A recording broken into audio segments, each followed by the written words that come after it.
Genghis Khan and his family and Oh, what cool. they did. Dude, they killed 10% of the population of Earth while he was alive. I They killed so many What? people that they affected the carbon footprint of human beings on Earth. Maybe hundreds or even thousands, Genghis Khan had so many women to himself, and most of them were spoils of war. And now his seeds are far spread from Asia to Europe and all over the earth. There's a certain percentage of people on Earth that have his DNA, and it's astounding. Even you may be a direct descendant of Genghis Khan. But before you trace your family tree, let's pry into Genghis Khan's tempestuous romantic world. Scratch that. Let's find out if Genghis Khan is hiding in your DNA. Father of a multitude. Undoubtedly, Genghis Khan has left an indelible mark on the world, but he may have helped to populate it too. Back in 2003, an international group of geneticists studying Y chromosome data found that nearly 8% of the men living in the region of the former Mongol Empire carry nearly identical Y chromosomes. And their results showed that about 8% of their participants had the same Y chromosome haplotype. To put it better, that translates to 0.5% of the male population in the world.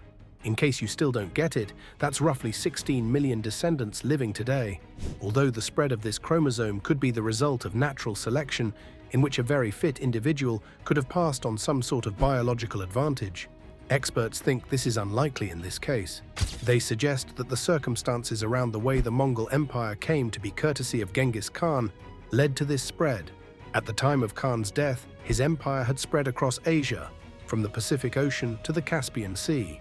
Even after his death, his descendants extended the empire and maintained power in the region for several hundred years. By extending the empire, we're talking about Khan and his male descendants being prolific. According to documents written during and after Khan's reign, looting, pillaging, and forced intimacy were the spoils of war for all soldiers. But as the head, Khan got the first pick of the most beautiful women, then others could follow. That way, Khan and his sons were able to multiply. His eldest son, Tushi, is reported to have 40 sons.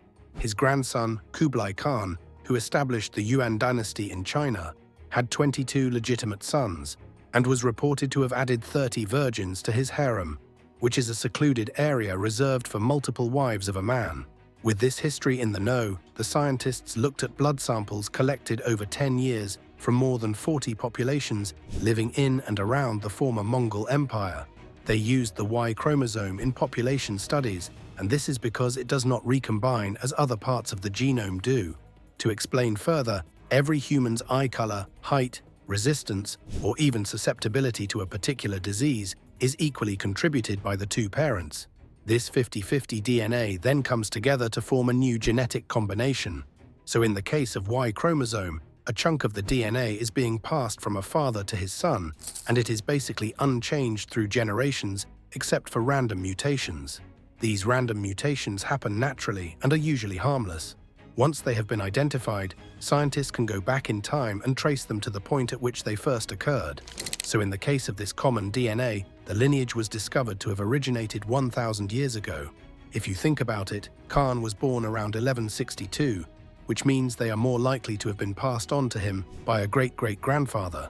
The first clue connecting this DNA to Khan isn't the date, but the population that is linked to the lineage, which is the Hazaras of Pakistan. To corroborate this is the oral tradition of this place that has forever claimed them to be the direct descendants of Genghis Khan. But how can we really trace this back to Khan if we can't actually lay hands on his DNA? Of course, we can't be so sure until his tomb is found, and as at the time this video was made, his tomb remains a subject of speculation and research. Until then, we can assume that Khan actually spread his seeds farther than we can imagine. You must agree that the figures are shocking, but nothing will prepare you for the marriage culture and lifestyle of Genghis Khan and his wives. Talking about wives, how many were they exactly? You see, we really can't lay hands on the actual number as sources are contradictory. However, there are records of 6 of them as well as a few concubines, which we will discuss one after the other. The favored one. Perhaps the most famous wife of Khan is Berta, his first wife, not only because she was the first, but also because of their love story and Berta's important role in the empire. As only 4 of his sons with his first wife were designated as his heir. You see, the marriage between the two was arranged by Borte's father and Khan's father when she was 10 and Khan was 9. Khan stayed with Borte and her family for a long time until he was called back home to care for his family after his father was poisoned by Tatar nomads. At the time, Khan had already gotten used to Borte, so when he eventually had the chance to leave his home 7 years later, he traveled downstream to find Borte. When Borte's father saw this, his joy knew no bounds and took the opportunity to marry them as husband and wife.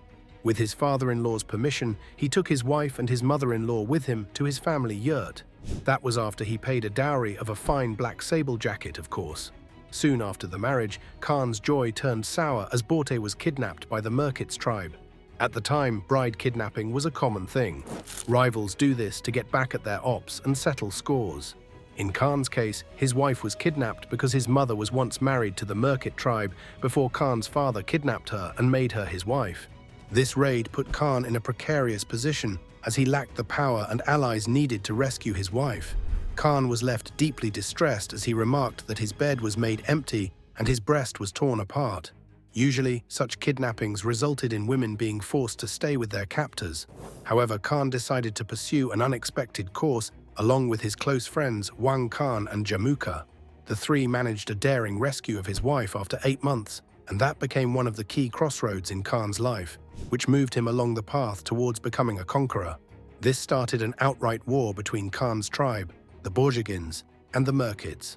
Eventually, the Borjigins won, enslaving Merkits women and overtaking their territory by 1200. Soon after Borte was rescued, she gave birth to Yochi, which led to rumors that her captors were responsible for Yochi. But that didn't change anything as Khan took Yochi as his and allowed him to stay in his household. This further strengthened the bond between the two, with Borte becoming not only Khan's wife, but also his trusted advisor and confidant. Mongolian women of the time had significant responsibilities, often participating in decision-making and managing household and tribal affairs, especially during their husbands' absences. In Borte's case, she was exceptional, as she had wisdom and influence that were invaluable as Khan began uniting the Mongolian tribes. While he was away, she managed his camp and household, ensuring that the clan's affairs remained stable. As time went on, Borte gave birth to 3 more sons, Chagatai, Ogedei, and Tolui, who would later inherit and govern parts of the vast Mongol Empire. Their children formed the basis of Genghis Khan's dynasty, and through them, Borte's influence extended across generations. As mentioned earlier, she held the household in the absence of her husband, but her influence was far beyond housekeeping. She had coveted access to Khan, who sought out her advice on everything from politics to military strategy. According to history, she put that trust to good use, even when it came to Khan's closest friend, Jamuka, who helped in rescuing her. When she saw signs that Jamuka's alliance was crumbling, she advised her husband to break off the friendship. After Khan did that, he went to war with Jamuka, where he defeated him and had him executed. Another recorded political intervention had to do with a shaman named Teb Tengari, who was one of the Khan's close companions. Teb had predicted Khan's rise to power and thus seemed entitled to a role in the Khan's court. He also publicly insulted Khan's brother, which made Borte ask that her husband severely punish the shaman.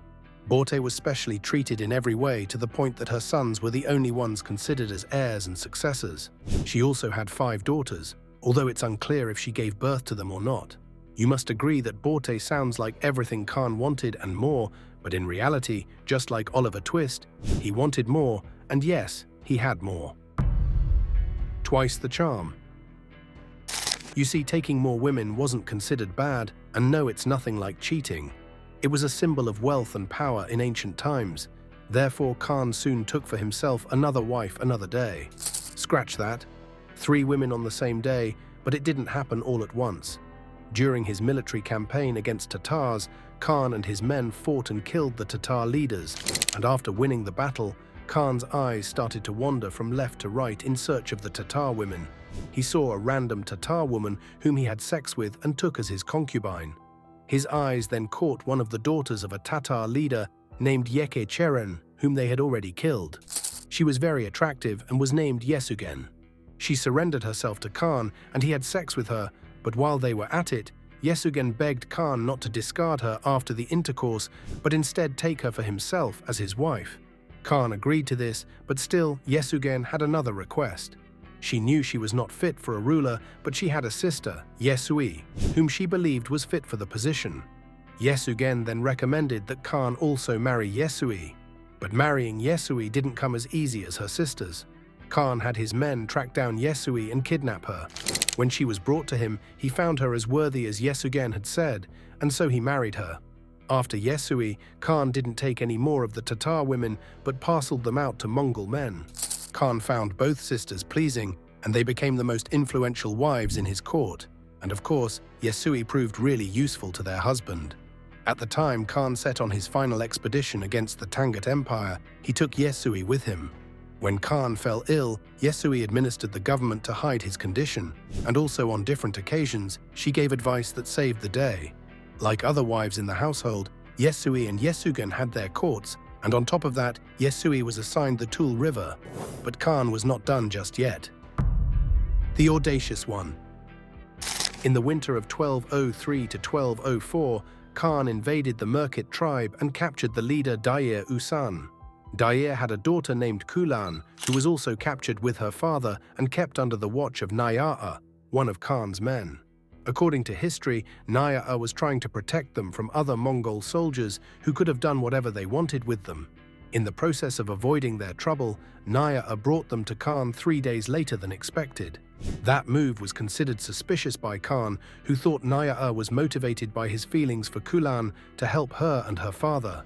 Naya'a was brought before Khan for interrogation, which soon became really intense.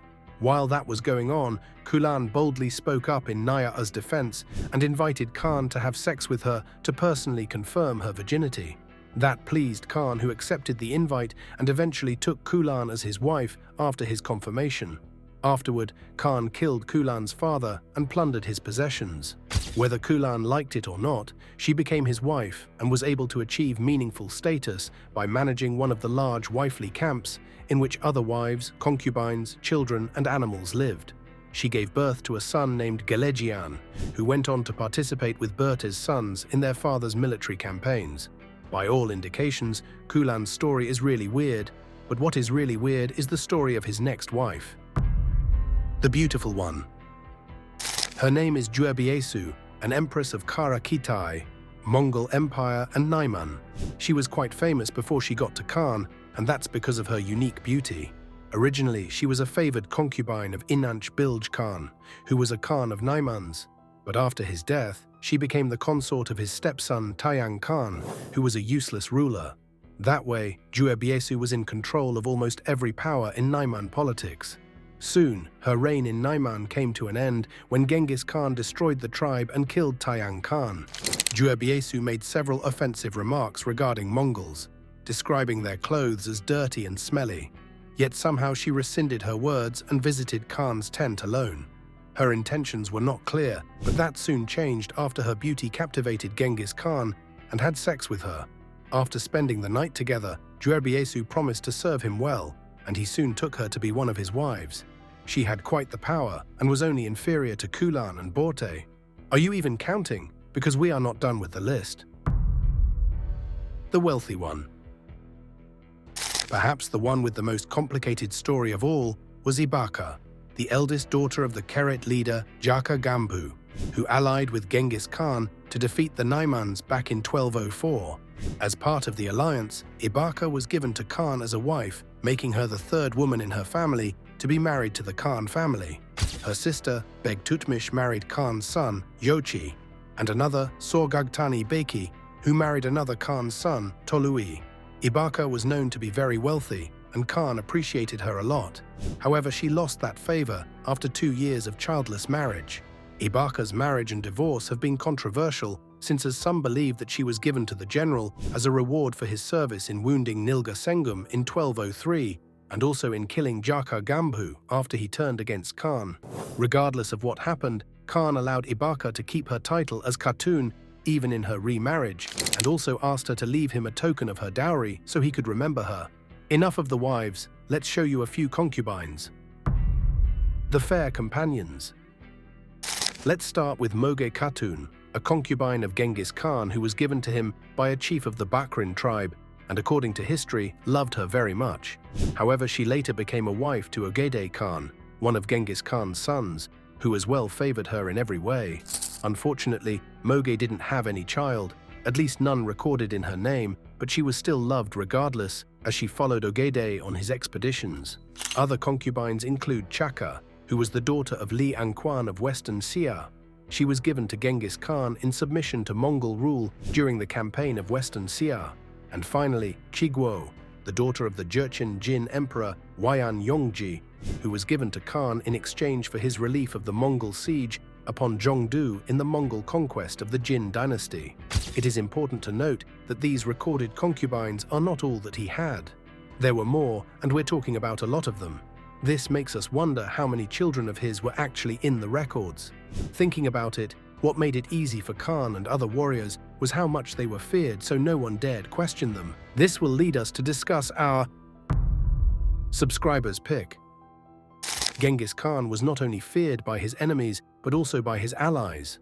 Anyone who dared to go against his words or wishes met their deaths instantly, which explained why every woman he set his eyes upon became his without struggling. The women didn't have to be told what to do once Khan marked them. They could only try to bargain for a good life being his wife, or at least a concubine with authority. Perhaps you still do not understand what made everyone scared of Genghis Khan. We should talk about his life and reign of terror. The fearsome Mongol conqueror. You see, he was not always Genghis Khan, and he was not always fearsome. He was born and named Temujin in 1162 AD during a period of immense conflict among Mongolian tribes. The name Temujin belonged to a Tatar chieftain that his father had captured, and so he named Genghis Khan after him. Khan came from a long line of warriors and was reportedly delivered while grasping a blood clot in his right hand, which his people believed destined him for leadership. He was born into it, and from his baby steps threaded the path. But when he was 9, tragedy struck. Khan's father was killed by a rival, and then his whole family was rejected by their tribe. That subjected Khan and his family to live in abject poverty. But the problem was far from over for Khan. Soon his half-brother began to claim his spot as the head of the family, a fact Khan resented. Daily, Khan's resentment for his half-brother grew, and one day he killed his brother by shooting him with an arrow. Just so he could unite the nomadic tribes of the Mongolian plateau, he married Borte, who was from outside his tribe, and fathered 4 sons with her. After Khan rescued his wife from her captors shortly after the wedding, he got his confidence and the same way, jolted 20,000 men with a campaign to destroy the Tatars, and led his army across the continent. He taught them so many war tactics, including how to ride their horses without using their hands. This would leave them with women of the land, and so he made concubines and wives of any women he wanted. Khan was so happy and fulfilled doing this, as he was quoted saying, "The greatest joy for a man is to defeat his enemies, to drive them before him, to take from them all they possess, to see those they love in tears, to ride their horses, and to hold their wives and daughters in his arms." Soon Khan's army grew from 20,000 to 80,000 by 1206 AD. After he defeated every enemy of the Mongol tribe, he was then crowned Genghis Khan, meaning the universal ruler, oceanic ruler, or supreme god of his people. Over the next 20 years, he ruled most of modern-day Russia, China, Iraq, Korea, Eastern Europe, and India. He was estimated to have slaughtered 40 million people, which saw humanity's carbon footprint drop by 700 million tons. Khan's reign of terror soon came to an end after he died mysteriously in 1227 AD. According to researchers, Khan hid his impending death to keep up Mongolian morale, leading to rumors of infection or victoriously falling in battle. A legend even dared to claim that a warrior princess castrated him and watched him bleed to death.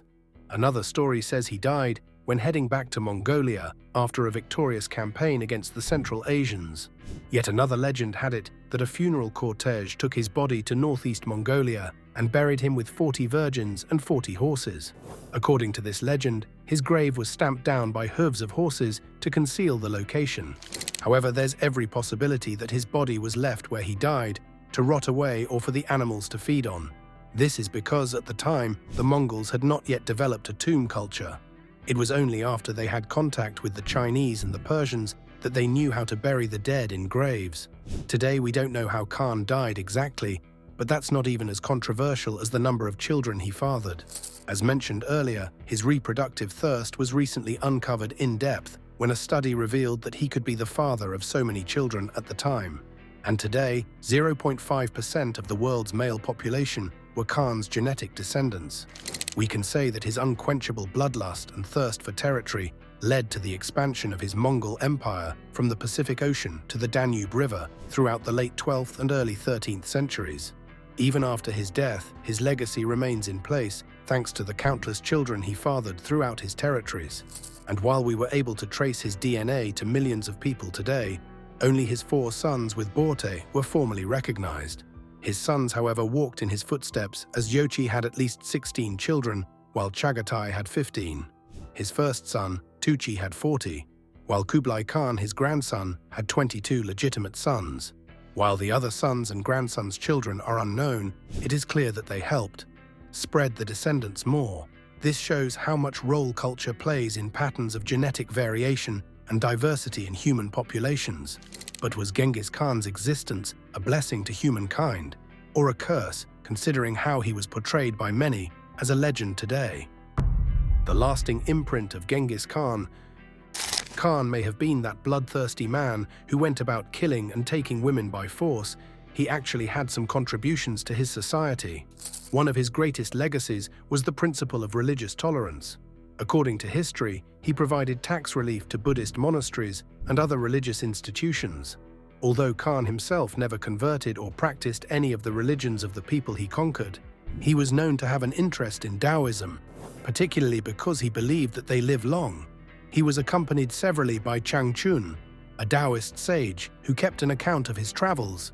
He also created the first Mongol writing, long before he gained the Genghis Khan title, after he assigned one of his retainers to develop a written language for the Mongols based upon the Uyghur script.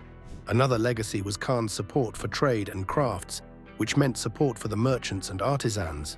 He was able to realize the importance of trade and crafts early as the economic survival of Mongols, and so he actively supported both. Finally, he left behind a legal code known as Jasag, which consisted of a series of general moral injunctions and laws. The Jasag also includes punishments for transgressors of the laws that are related to pastoral nomadic society. Although you can't erase his wrongdoings from most minds, his conquests were but the first stage of the Mongol Empire, which is the greatest continental empire of medieval and modern times. Thank you for watching. See you in the next video.